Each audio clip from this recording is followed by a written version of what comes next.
This is the Glynn Academy Coaches Show with head coach Rocky Hidalgo.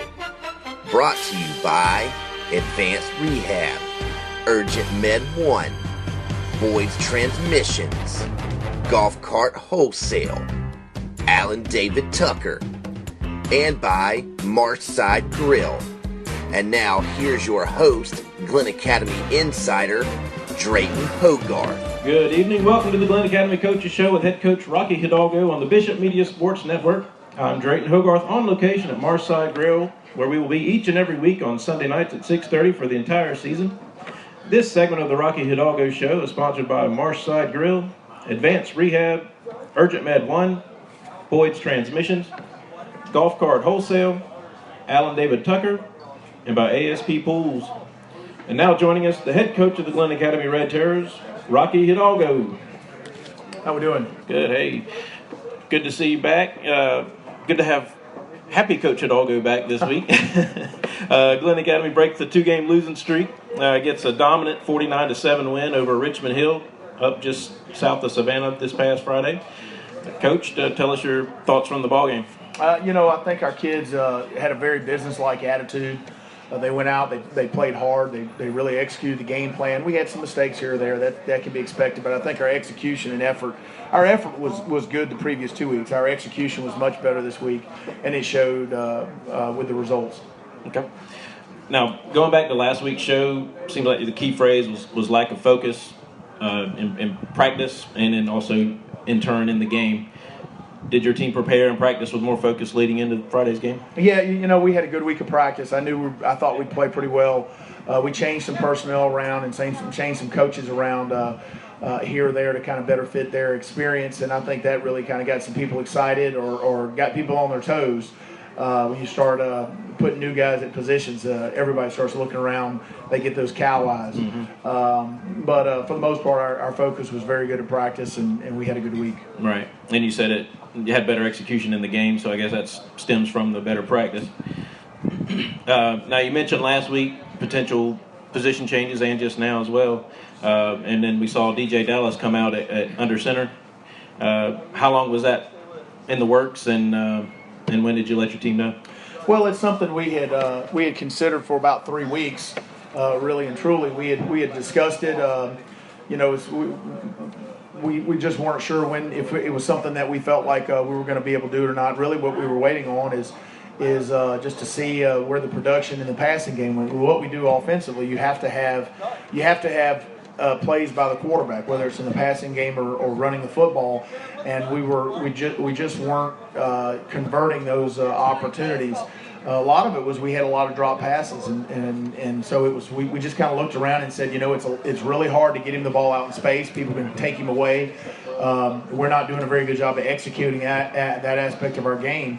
So let's put him in at quarterback and really get into the read aspects of the offense, and that's what we did. Right, and getting the ball in the hands of your one of your most dynamic players 60-something times per game should play into it as well. How did you guys look like you rolled him out a little bit, put the defense into making a decision type of thing, whether to come play him on the run or play coverage? Well, yeah, we want to get him out on the perimeter. We really wanted to work on his the passing aspect of his game because he hadn't done a whole bunch of it in a varsity contest. So, kind of we got up and we just said, let's take some advantage here and take a chance to go out there and let's throw the ball a little bit. I think he went 8 for 14 and he had 4 drops. And really moved the ball around, placed the ball around very well. Showed a lot of poise in the pocket. He had an opportunity when we ran a screen that they did a great job covering the screen. Instead of throwing the ball, he tucked it and he took off and got about 25 yards on the play or 28 yards on the play. So he did a good job of handling the moment, going out there, running the offense. Obviously he was very dynamic when he put his foot in the ground and ran the football. And it creates a lot of matchup opportunities for defense. Yeah, definitely. This is the Glynn Academy Coaches Show with head coach Rocky Hidalgo on the Bishop Media Sports Network. Now, I'd heard from Jason Bishop earlier that DJ made some excellent throws. Like you said, the deep pass to Shakur Thomas, hitting guys right in between the numbers. you mentioned, you had been thinking about this for about 3 weeks roughly. How much work had he gotten at quarterback? We put him at quarterback on Monday. It's not something that we discussed every week. Every week when you come in as a coach, we come, or at least, I do, our staff does. We sit down and we list our 11 best offensive players and our 11 best defensive players and make sure that the 11 best guys are getting a chance to get on the field. And if they're not, we want to look at ways to get them out there. One of the things that we talk about is how we want to share the football offensively. How many carries do we want to get Garrison Hurd and Jeremiah? How many carries do we want to get Morris Emery, or touches? How many times DJ Dallas? And we could never get DJ the number of touches we wanted to. And the other side of it is because of what you do. And I think if you look at Auburn's struggling with the same thing right now. Auburn runs a very similar offense, and they don't have a quarterback who can stress the defense throwing the football. So what ends up happening, you end up in more second longs and third longs, and you end up throwing the ball more than you want to throw it. We don't want to throw the ball 50 times a game. Right. And we felt like we had a lot of pressure prior to this to really throw the ball 40 times to get people to back off of us because we have two really good backs. And so this makes it a lot easier because now there are going to be a lot of eyes on DJ, and what this is going to do is going to create better opportunities for Garrison and Jeremiah to run the football. And so instead of playing against 6, 7, 8 guys who are keying on them, we're going to have a lot more eyes on DJ. And frankly, there are times he's just going to stick his foot in the ground and disappear on people. He did that Friday night. Even when he reads it wrong, he outran the defensive end and scored a touchdown. So, and that's really what you want. You've got to have explosive plays. If you want to compete for a state championship, you got to stress the defense in some way, and it's just harder to do it in the passing game. And so this is kind of what we decided to do, and we love Justin. We think he did a good job for us, and not all of this is laid at Justin's feet. So that's I want people to know that that's not what it was about. But this was really about, we have a kid who's going to be an All-American, one of the best players in the country in the junior class, and we can only get him the ball 5 or 6 times at the wide receiver position. And frankly, that was not very smart on our part. Right. Now again, no need to go into specifics or anything, but as a coach, how do you handle lineup changes like that? Do you kind of sit all parties involved down and just talk to them, or is it something that's announced at practice, or just let them see who's getting reps at practice? Yeah, we talk anytime we make a personnel change, a position change. We want to talk to the kids because we don't. Sometimes it may be because of performance. We want kids to compete, and really the only thing that we have over a kid's head, as much as we like to say, we're going to beat him to death or something, we can't really do that. We only have playing time over them. And if a kid values playing time and opportunity to play, you have to have the spirit of competition. So we've had quite a few position changes since we've been out here, and guys have earned playing time, and guys have lost playing time since we started the season. We had a lot of guys who were working in the 2 deep. I think if you go in there and look at Chance Lewis, is a kid that played a ton for us Friday night, that earned an opportunity to go play.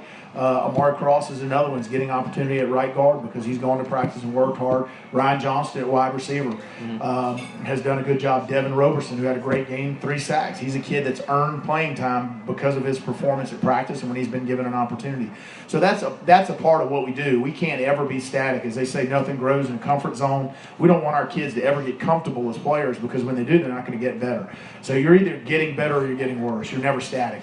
Right. So, we sit the kids down, we sit everybody down, we talk to them in advance before we go to practice so that no one's shocked. We don't want somebody going out to practice and being surprised by it. And the other side is we kind of let it filter through the kids, through the team as the day goes on, because we don't want the first time they hear about it is when they get to practice. Right. So most of our kids knew that we were going to make a change when we hit the practice field Monday. We had spoke to everybody, and like I said, Justin is as good a kid as I've ever coached. I mean, he put his everything into doing this, and I'm sure he's disappointed. I love the kid to death. But, he went in, he supports our kids, he worked his tail off, he's helping DJ get better at this. He understands that this is a team game, and there's a lot of great players. There are a lot of great players, college, NFL, that somebody better was drafted.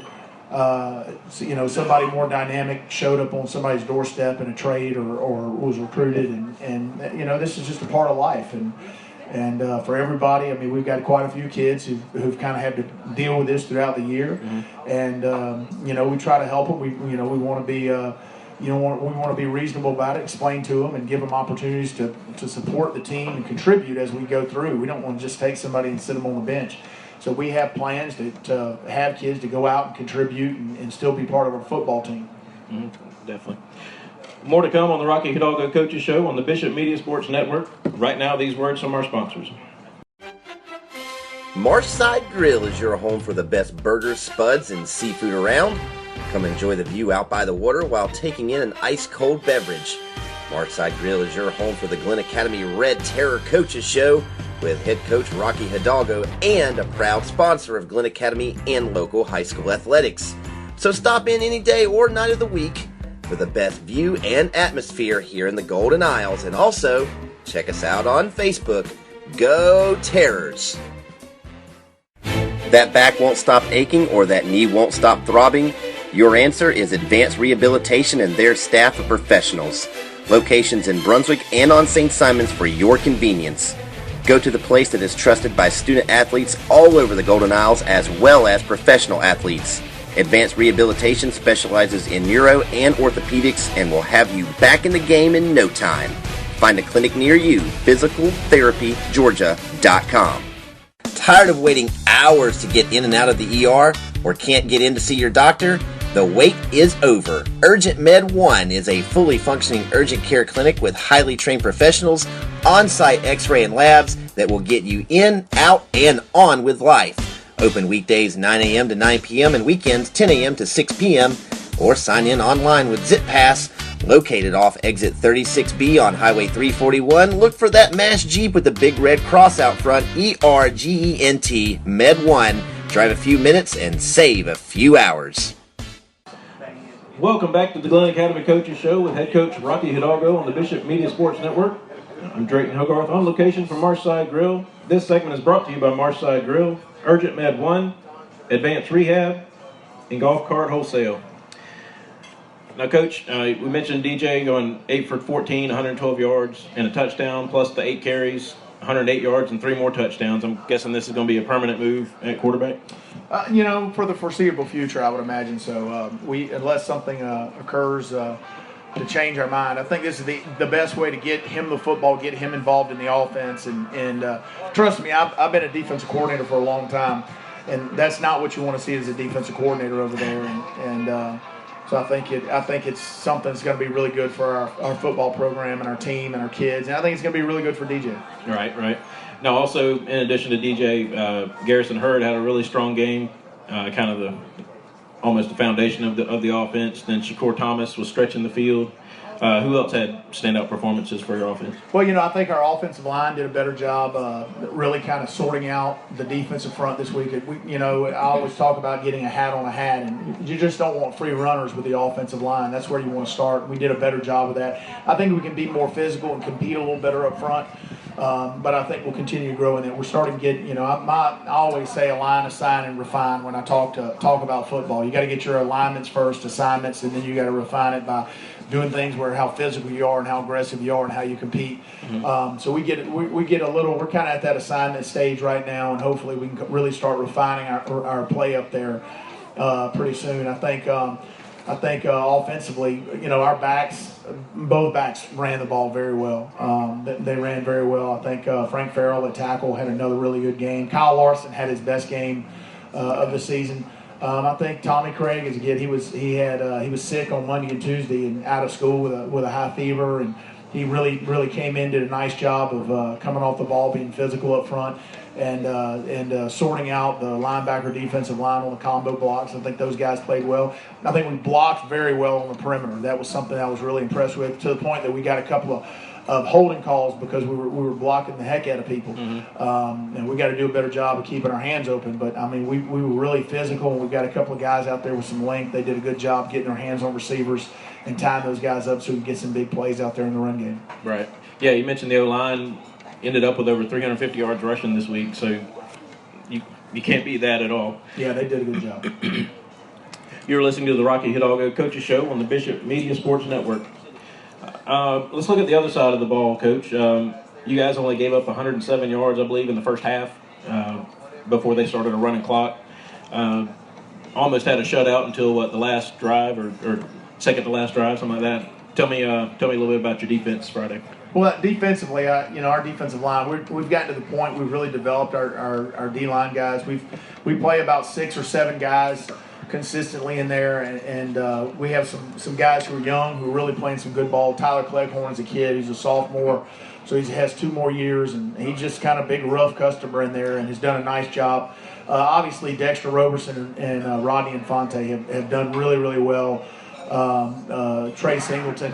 Those guys have all played well. Devin Roberson, man, he's just doing a heck of a job in there, and he gets better every week. I'm really excited for him because he plays with a lot of fire, a lot of passion. He had 3 big sacks and 3 tackles for losses Friday night. That's a huge game for a defensive lineman.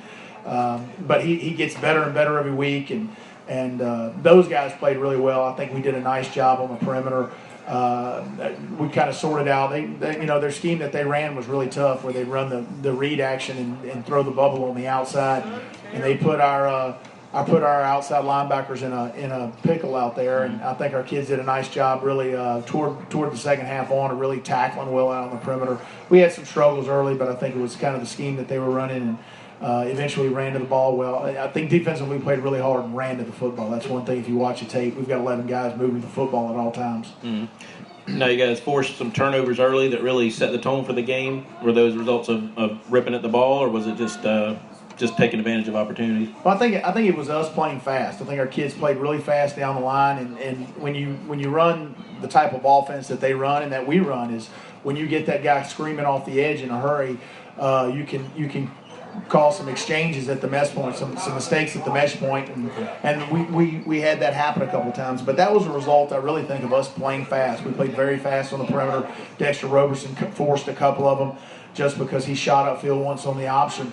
He squeezed and shot upfield, and I think it surprised the quarterback. He tried to pitch it, and it was just so sudden he ended up putting the ball on the ground. So part of that's is just really us playing fast. Right. And it shows you guys are swarming to the ball, having defenders around the ball on the turf too. Who was madder to lose the shutout, the players or the coaches? Probably the players. Shutouts are great and all. I gave up years ago on worrying about shutouts and defensive points allowed in lieu of playing my young players. When I was a young defensive coordinator, I always wanted shutouts, and I had Ed Dudley walked over one time in the game and was like, hey, if Eric Corona blows his knee out here in a 41-0 game, you're going to feel stupid tomorrow. And ever since that moment, and that really was eye-opening for me. Shutouts are great. Everybody wants them. I have not had a lot of shutouts in my career as a defensive coordinator. Could have had a lot of them. Right. But at the end of the day, I would prefer to get kids in it. And really this is a big picture thing. We have a lot of kids that go out to practice every day. They practice against the varsity offense, varsity defense. They never get to play in close games. And so we got a lot of kids in the game. Every senior in our program played football Friday night. And, that, for me, that's huge. To get every kid in the program or every senior in the program, make sure that they had a chance to get on the field and play football. That's important to me because those kids go to practice every day. They work their tails off. They don't get their name in the newspaper. They don't get to, kiss the cheerleader at the end of the night. They don't get any of those things. They get Kyle Larson, bury him in the dirt 42 times at practice. And so if we can get that kid some time on Friday night to go out there and play in a real game, I mean, that's more special to me than to get to say, man, we shut Richmond Hill out. We could have shut Richmond Hill out, but at the end of the day, we elected. I guess we had a better purpose. Right. Great to hear that. We will be right back to the Glynn Academy Coaches Show with head coach Rocky Hidalgo on the Bishop Media Sports Network. Need an attorney who specializes in personal injury and criminal law? Alan David Tucker. He fights for the rights of the injured and accused, located next to the waterfront at 9 St. Andrews Court. Since 1982, Alan David Tucker has been practicing law in the Golden Isles and helped thousands of people just like you solve their legal problems. Give Alan David Tucker a call. Proud supporter of Glynn Academy Athletics, 912-267-7123, and let's go Terrors. Looking to make your life more fun? Then check out GCW Karts. With top-of-the-line karts like Easy Go, Bad Boy, and Cushman, you can cruise the island or just around the neighborhood in style. Need to rent a kart? GCW Rental rents karts for long or short-term use, and they make it easy by delivering your kart to you and picking it up when you're finished. So remember, for brands like Easy Go, Bad Boy, and Cushman, visit GCW Carts in Brunswick at the corner of Cypress Mill Road and the Spur, or call 912-434-4601. You've walked your last mile. Boyd's Transmissions will get you riding with a smile. Boyd's Transmissions is your hometown stop for any and all transmission work and much more. Boyd's Transmission has been locally owned and operated for over 30 years right here in Glynn County. Come check us out at 3123 Norwich, right across from the National Guard Armory, 912-264-6768, or find us on Facebook and go Terrors. It's hot and keeping your pool running is essential right now. ASP is your hometown pool care and maintenance neighbors.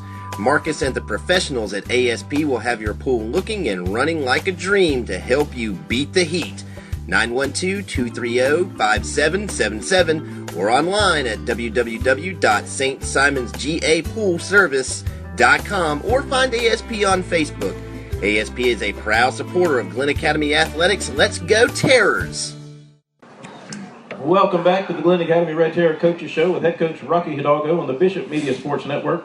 This is Drayton Hogarth on location at Marside Grill. This segment is brought to you by Boyd's Transmissions, ASP Pools, and by Alan David Tucker. Coach, let's talk real quick about special teams from this game. Looked like you had better kick coverage and also had a couple of big returns as well.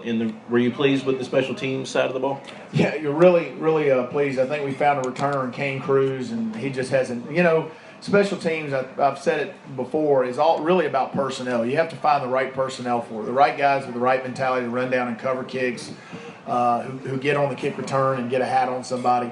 But I was really pleased with Kane, who on punt returns and kickoff returns, and Morris had a nice kickoff return on Friday. I think that's something that we have a chance to really kind of get better at right there. I think our kids are buying into our kickoff coverage. August Bowers did a great job kicking the ball off. I think he was 9 for 8 or 8 of 9 or something, or 7 of 8 in touchbacks. So, right.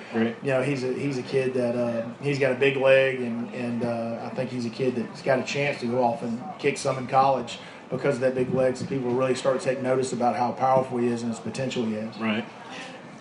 In your opinion, is this your most complete effort of the season so far? Yeah, I would perhaps. I haven't kind of gauged it in that respect. I think we did. Each game we've done some good things, with the exception of probably we did some good things in the coffee game. I mean, it was our worst game, I think, performance-wise. But it's hard to say. The opponents are different. I think our kids play their tails off at times versus Camden and Brunswick, and we played really hard. I think the dynamic is different with DJ at quarterback, and I think that showed up. And as we continue to refine what we're doing offensively around him, I think you'll see us become more explosive because of it. Right. Well, this week Bradwell Institute comes to Glynn County Stadium.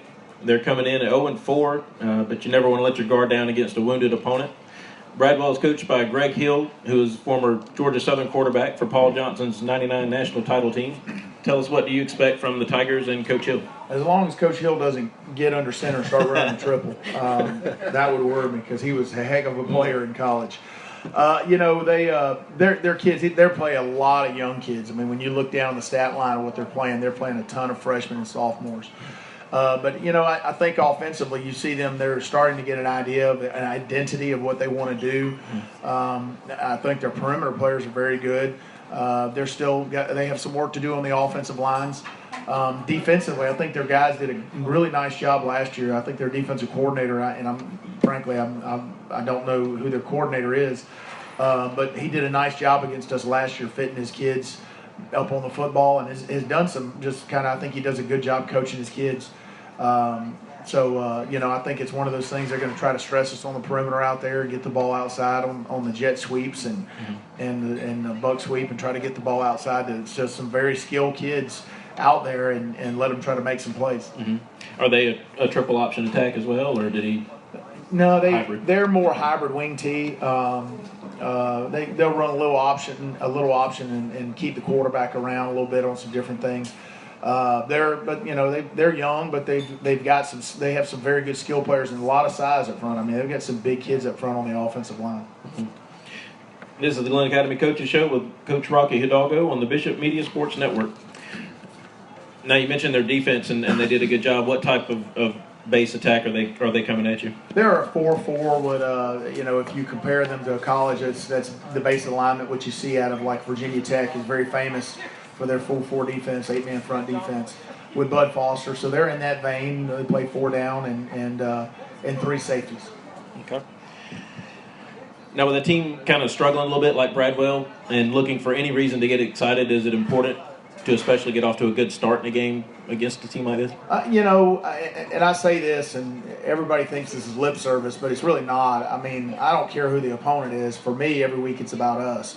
And we need to compete against the Glynn Academy Red Terrors. So we need to go to practice and practice better and try to be a better player, a better team than we were last week.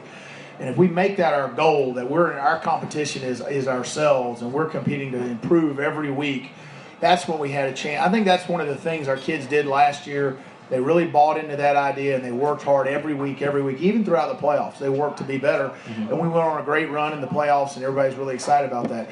And that really is that's how good teams work, is they understand that, you're always going to have a new opponent. Some are going to be better than others, but really what you're trying to do is improve. I mean, if you go and you play, the best team in the state and you lose, but you've gotten better, is it really a loss? Mm-hmm. And so, my goal is whatever game you come out of, it's tough when you don't play a very good football team to get your kids up and get them prepared and get them focused. Well, if our focus is not on our opponent but on ourselves and individually on ourselves, and the things that we individually need to get better at, then we have a better chance of making sure that we don't take steps backward.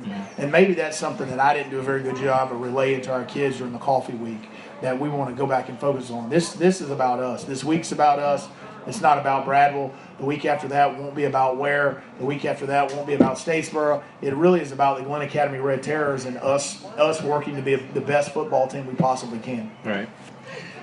Well, I always like to kind of pick your brain a little bit to help us fans who love the game and like to learn more about it, and also for those that think they know everything about the game. Tell us, on offensive line, what's the early stages of developing an offensive line? Do you teach man blocking or zone concept, or for me it's not even about that. I coached offensive line for a long time, coached 22 kids who played college ball in the offensive line. I want him to take his face and drive it through somebody else's body. And I say this, is that's the coaching point. I line him up against somebody on the other side, and I tell him to try to come out the other side of that kid's body. And the ones that will do that can be offensive linemen. The ones that won't will get a jersey and they'll get a couple of hamburgers after the game. And that's really what it comes down to, because it's you have to be physical, and everybody talks about it's a contact sport, it's a collision sport. It's been said. I want 5 guys that are trying to kill the other guy up front. And when you have 5 of them that are trying as hard as they possibly can to make that guy suffer for 48 minutes, then you got a chance to be good on the offensive line. So that's where I start. I want to see 5 guys try to kill the other guy. Yeah, more of a mindset than physical. That's probably not PC, politically correct in this day and age. But that's really, I want the 5 roughest customers I can get up there. Right. Now also, as far as concept-wise, is it block inside out, like the closest guy, first guy? Yeah, it depends, because you have different blocking schemes. You have, there are 3 basic blocking schemes. You have a man scheme, you have a gap scheme, and you have a zone scheme. That's really, then there are some scheme blocking aspects, like if you look at, like the wing tee, it's got some very, technical blocking. The way the plays are blocked are very technical. Everybody thinks it's a simple offense, but it's really not.